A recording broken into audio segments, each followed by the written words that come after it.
conjugaison de verbes au passé singulier. Contrairement au présent qui emploie un préfixe et un radical identique pour toutes les personnes, un préfixe changeant d'une personne à une autre, mais un radical identique, au passé, le radical sera identique, mais le suffixe sera différent d'une personne à une autre. Et il n'y a pas de préfixe. Alors par exemple, le verbe aller, au présent c'était adhab, tadhab, tadhabin, yadhab, tadhab. Au passé, on aura toujours le radical dhahab, qu'on voit à l'écran en bleu, suivi d'un suffixe.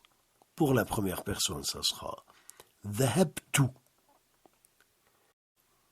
À la deuxième personne, le suffixe, c'est toujours un ta, mais on le prononcera te. Donc dhahabte. La troisième personne, encore une fois, un ta, mais on le prononcera avec une autre voyelle, i, et on prononcera donc dhahabti.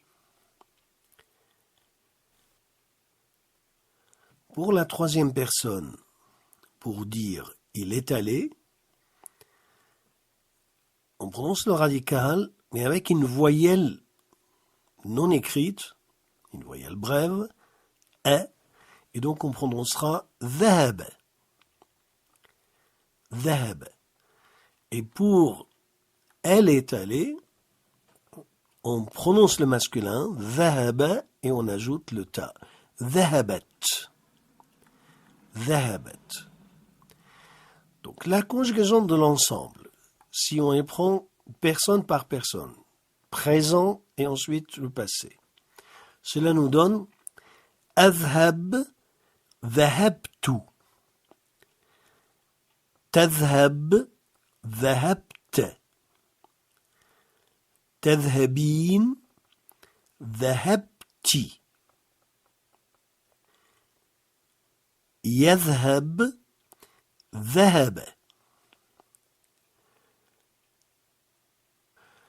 Tadhab, dhahabat.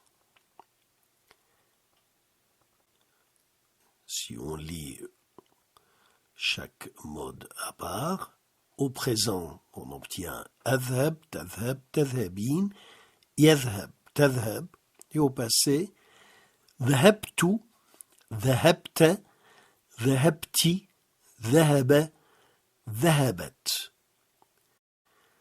Si pour une raison quelconque nous devons indiquer la voyelle brève,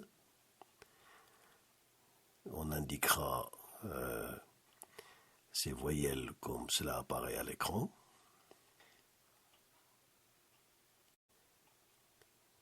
Donc encore une fois le passé, dhahabtu, dhahabta, dhahabti, dhahaba, dhahabat.